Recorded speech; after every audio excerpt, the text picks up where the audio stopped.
Cup kasi to, so hindi mo ito makikita, no? Ito kasi ngayon, wala ng cup kasi luma na siya, nawala na. So, pakita ko sa inyo sa kabila. Yan. Oh, may tubig po ito mga kada, oh. So, malakas po yung pressure ng tubig dito, no? Then, pag din dito, may lock po yan. Pag pinihit mo yan mga kada, yan. Tsaka siya magkaroon ng tubig, ano? Yan. So, yan. So, pag pinatay mo, pabalik ka lang din. Yan. So, ikutin nyo lang to pag dismantling nito, no? So, gamitan ngayon ito, na baklas ko na kasi ito, ipapakita ko lang sa inyo. Gamitan nyo to ng yabi tubo, ano? Tsaka nyo tanggalin. Yan. Ikutin mo lang. So, tanggal na po yan. Yun ang flash bulb ng kanyang urinal. Manual po ito mga kada. Tanggalin mo lang yan din. Iaangat mo. Matatanggal na po ito, ano? Minsan sinisilat ng tong gilid na to. Namiss ko kayo mga kada dahil alam niyo naman na bihira na tayo makapag-upload dito sa ating channel, ano? Gawa ng marami tayong ginagawa. So ngayon napag-isip-isip ko at siyempre matagal ko na rin pinag-isipan, ano, kasi yung channel natin ay isang tutorial, ano, yung mga tips at ideas na i-share ko sa inyo. So kaya hindi ako nakapaggawa ng mga tutorial kasi napakarami pa akong ginagawa ngayon. So ilang buwan na, halos mga 5 o 6 months na yung mga tuloy-tuloy yung ating trabaho. Thanks God, may trabaho tayong tuloy-tuloy, ano? So napag-isip-isip ko na ano kaya kung i-share ko na lang sa inyo yung lahat nating ginagawa, ano? So yun, sana magustuhan nyo at pipilitin natin na may mga tips at ideas din ako na maibibigay sa inyo para araw-araw ko kayo ma-update at yun, may pakita ko yung mga nagiging trabaho natin, ano. So yun, dito natin umpisahan mga kada ang ating unang vlog, no. At sana masubaybayan nyo ito. Ito po yung area na to ay isang common CR ng panlalaki. Yan, so nabaklas na namin. So medyo may kunti kaming problema dahil yung wall tiles dyan ay pagbaklas natin ay matigas, ano. So tinatsagaan nating baklasin yung wall tiles, no. Although yung ibang ginagawa direkta, nilatagan na lang agad ng tiles yan kahit hindi nababaklasin yung wall tiles, pati yung flooring pwede rin naman. Pero ang ginawa natin ay kailangan sa scope of work namin talagang demolition lahat, ano. So kailangan masunod ang scope of work natin dito. So yun, matigas man yan o malambot, kailangan natin gagawin yan, ano. So hindi tayo pwedeng mag shortcut yan. So yung portion na to ay may cubicle po ito, ano, kasi may dalawang bowl po tayo dyan dati. Hindi ko lang talaga na habang binabaklas namin nung isang araw, hindi ko na videohan kasi hindi ko kasi naisip na i-share ko sa inyo, ano. Ngayon lang ako nakapag-isip na bahala na, i-share ko sa inyo yung mga maging trabaho natin, ano. So yun, hindi ko na videohan kung paano namin baklasin yung mga cubicle. Pero soon, baka makita nyo sa aking videos na may mga encounter tayong ganito. So ito, may yung isang bowl, yan, ay natanggal na dito, ano. Yan, so binaklas na namin yan.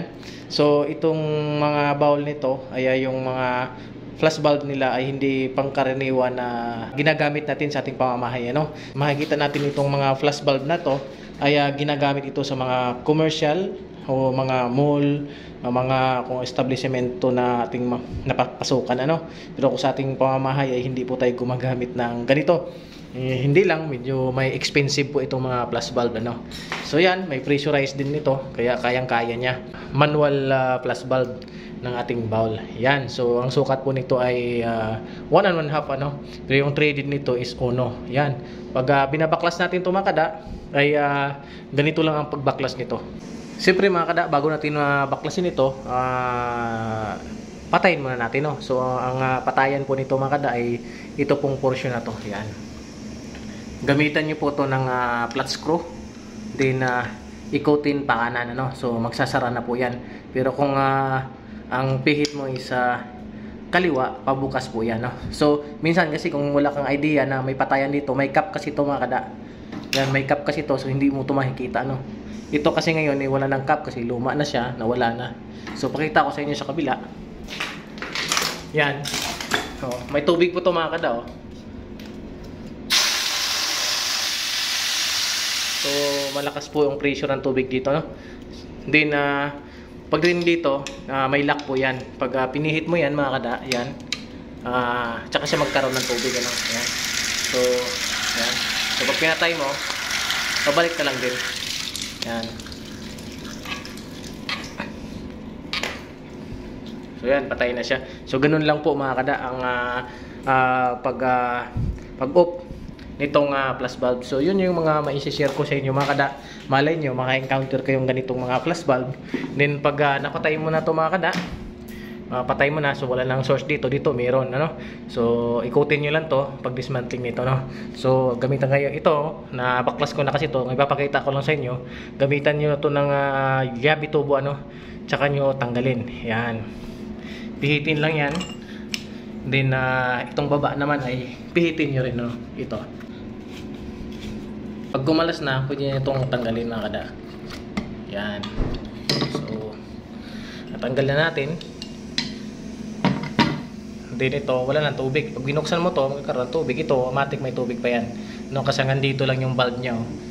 So ito, hugutin mo lang. Tanggal na rin. So, ang pagtanggal nito, pipihitin, may rubber ito para makikita mo siyang ganito, ano. So may rubber din yan dyan. Ito kasi medyo nilagyan ng sealant sa ilalim. So, ang maging gagawin dito mga kada, papalitan natin ng bagong bowl, ano, o inidoro na may tangki na siya, no. Hindi na siya ganyan. So ang nagiging problema sa amin yan, may mag-repipe kami, yung ito ay kukundim na natin o papatayin na yung dalawa, hindi na maglilinya tayo pababa kasi para doon nilalagay natin ang source natin ng supply ng tubig sa ating tangke, kasi may tangke na po ang gagamitin na inidoro po dyan, ano. So yun, dito naman sa kabilang side, so may urinal tayo dyan, manual din yung kanyang flash bulb, ano, yan. So ganun din, may pin din siya dyan, patayan. So ito na tanggalan natin dito, so naka-off na po yan, ano. Tapos pihitin mo lang to pag dismantling ito, then tanggal na po yan, huhugutin mo lang, so tanggal na po yan. Yun ang flash bulb ng kanyang urinal. So may mga urinal na mga ano na yun, sensorized, ano. Nakapag-install na rin tayo ng sensorized, pero ito ay manual. So ang ibabalik namin dito ay manual din, ano, pero ibang style. Ito na siya. Yan, ito yung bago na ano, pero mas pinaliit, no. So ganun din ang ito, mas malaki kasing existing. So yung bago na yan, so ipapalit namin dito sa isa. So mangyari dyan ay ito, baka palitan lang ng bago yung existing, pero ganito pa rin ang style, ano, kasi ganun din ang ating ipapalit. So yung pagtanggal nito mga kada, naka-hook lang to sa likod, ano. Then may screw dito sa ilalim, yan, no. May screw dyan. May bolt at screw dito sa ilalim. Tanggalin mo lang yan, din iaangat mo, matatanggal na po ito, ano. Minsan sinisilant ng tong gilid na to sa wall. Parang ganito siya mga kada itsura. Itong portion na to, mayroong ganyan dati. Yung natanggal na namin, ano. So naka-hook lang siya. Yan. So ganun lang. So pag nabaklas mo yung ilalim na screw, din pwede mo na ito iangat. So nandito na yung isang malakas kong ano, bata-bata, nagbumili ng merienda namin. Ano ba yung merienda natin? Masarap. Masarap na tinapay at tubig. So yan, iangat mo lang. Tapos tanggalin mo, yan. Kaya mo yan. Yan, dandahan, angat lang. So yun. Yan, ganun lang kadali magtanggal niya, no. Naka-hook lang yan dito. Then naka-screw sa kanyang, ito yung inlet niya mga kada, no. Yan. Kasama po yan sa accessories na bibilhin mo ng urinal. Yan. Medyo sa mga ganitong setup kasi mga kada, medyo expensive ito, no. Mahal tong ganitong mga flash bulb, no. Kaysa dun sa may tangke ay kayang-kaya yun sa price na yun. Kayang-kaya yun kasi wala pa 1,000, meron ka ng tank fitting sa ilalim dun na tangke. Ito, pinakamababa nito, hindi ko lang alam, mga 10,000 o hindi ko lang alam, na basta mga nagre-rate sa mga ganyan na hindi lang 1,000 po.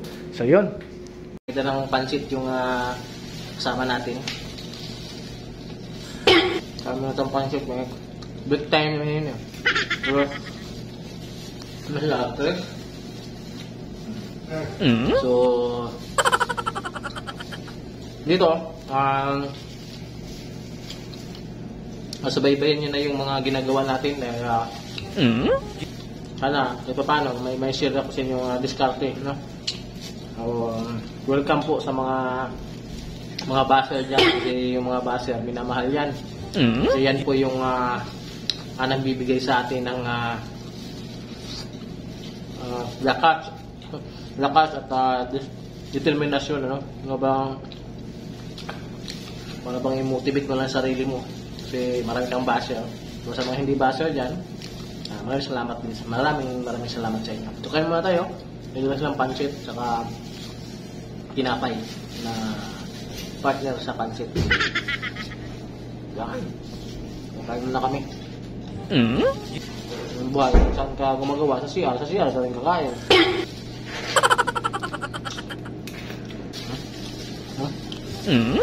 Budget. Nahit ba?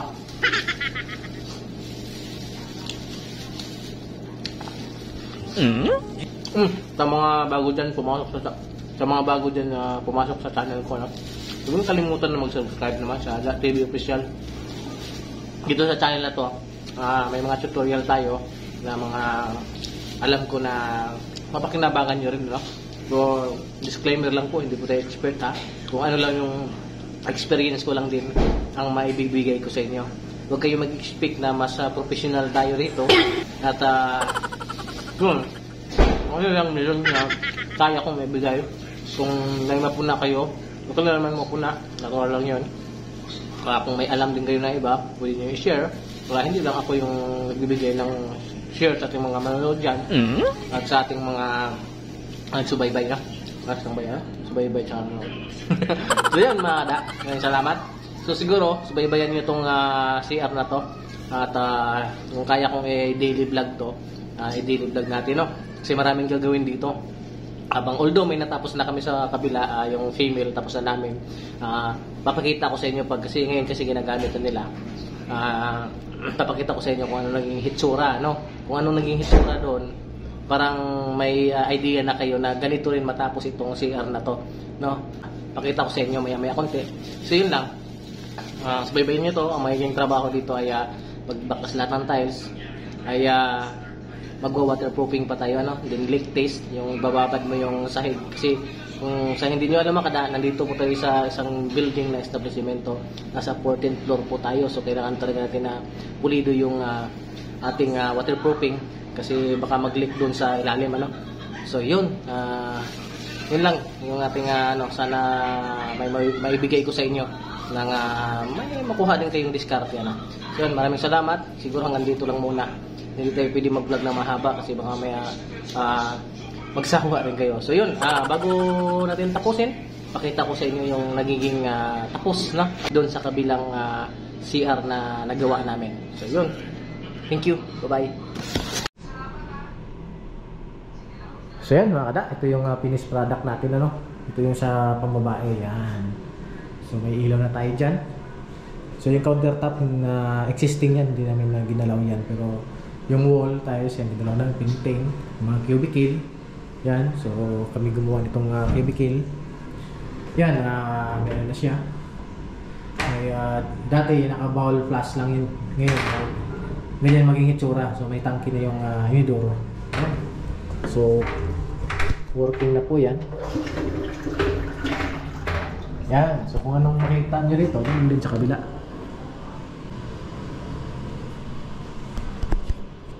Ayos!